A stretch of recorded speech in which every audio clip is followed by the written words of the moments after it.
Ben de 2000 adım Amine Muhammed Emin. Adınız ne? Amine Muhammed Emin. Kimlikli Maymay Timin diye yazıyor.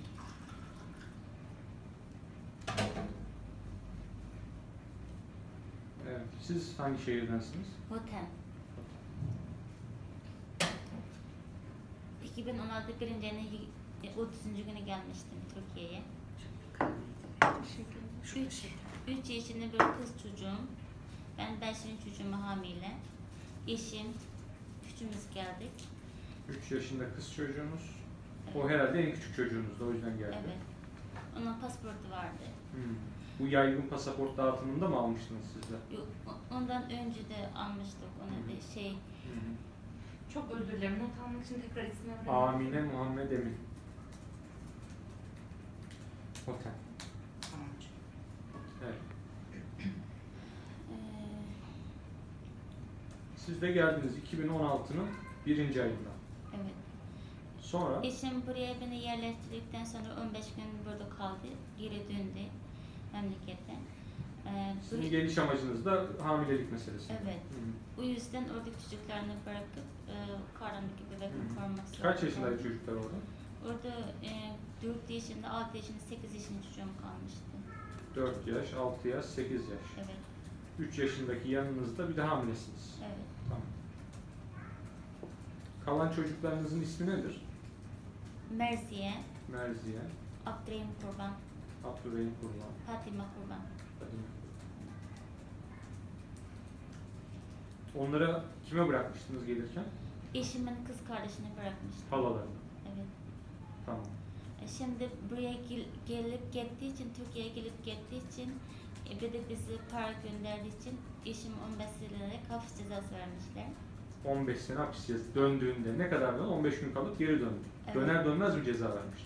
Ya biraz sonra 2-3 aylık terbiyeleş diye bir okulda, yatılı okulda kalmış. Eşiniz eğitimde. Evet. Tamam. Evet. Ondan sonra 2017 birinci ayda hapis atmışlar. Sadece sizi Türkiye'ye getirdiği için. Evet. Bir de para gönderdiği için bize para. 15 sene. Evet. O yüzden Eşiniz hapse girdikten sonra çocuklarla irtibatınız oldu mu? hayır, olmadı.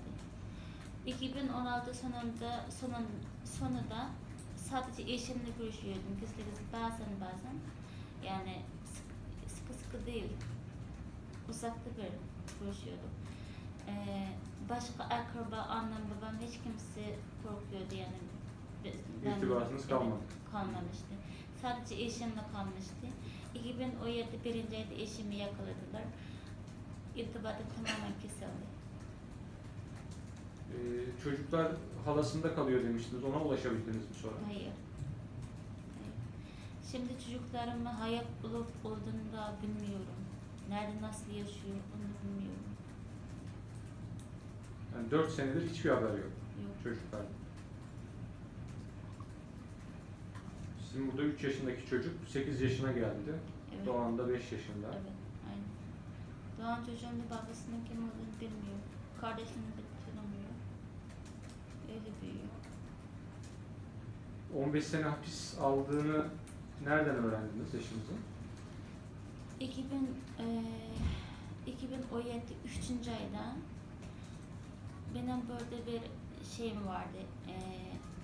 Erkek kardeşim vardı. Hastaydı kendisi. Ameliyat yaptırmak için 2016'da gelmişti Türkiye'ye. Ameliyat yaptırdı. Yani sonra 3 ay fiziklik davalaş yapacağız diye doktorlar öğütmüştü. Daha şeyler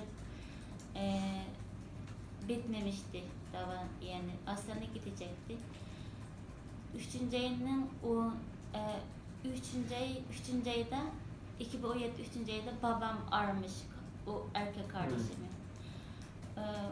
Demiş ki hemen 3. ayının 10.sına kadar sen buraya gelmezsen beni hapse atacaklarmış diye tehdit etmiş. Kardeşim benim yüzümden siz hapse girmeyin, ben de suçsuzum, siz suçsuzsunuz, ben dayanamam sizin hapse girmenizi diye.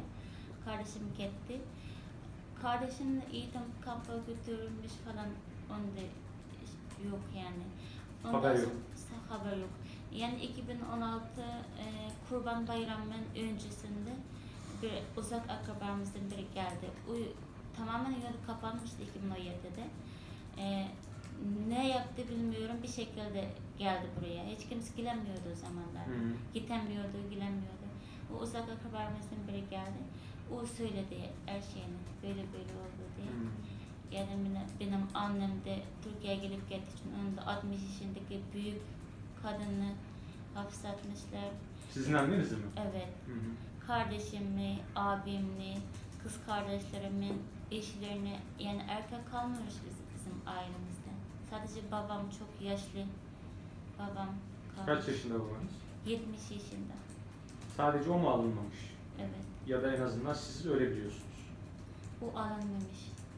Belki alınmıştır sonra, onu biliyor Kadar musunuz? haber tattınız, nasıl haber aldınız? Bu akrabalarımız geldi ya. O tarihten sonra ama ne olduğunu bilmiyorsunuz. En son o Evet. tarihte biliyorsunuz. Evet. 2017'nin hangi ayıydı? Kurban Bayramı'ndan önce. Hangi ay olduğunu hatırlamıyorum. Ağustos. Oradaki bilgi çocuklara kimin baktığıydı? Ondan aldığınız bilgi o zaman. O zamanlarda eşimin kız kardeşi bakıyormuş. Halaları bakıyormuş. Ama sonra hala alındı mı, çocuklar neredeyi bilmiyoruz. Bilmiyorum.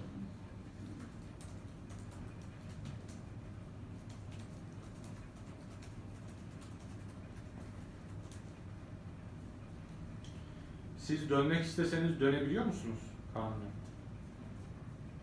Dönsek de bizi Türkiye'ye gel, yani bizim Ya elbette içeri atarlar ama Evet. yol açık mı yani? Dönmekte çok istiyoruz ama döndükte tamocu da bizi öldürüyor. Ya öldürse tamam. Çok zor. zulüm Hapis yapıyor, alıyor, zulüm hapse kılıyor atıyor. bize. Tecavüz ediyor. Evimize de gidemiyoruz diye düşünüyoruz. Ama yani yasal olarak bilet alıp uçağa binip gitme hakkınız var. Değil mi? Hani Çin şey demiyor. Asla bir daha giremezler demiyor. Aksine gelip ama ben sizi kamplara alayım diyor değil Evet, mi? evet. İsteseniz gidebilirsiniz Evet. yani. Tamam. Gitsek de biz de tamocudan Alırlar. Bir Evet. kardeşimiz gitmiş, kancıncılık etmiş. Onu da yakalamıştı. Öyle duydum ama kim bilmiyorum. Anladım. Havalı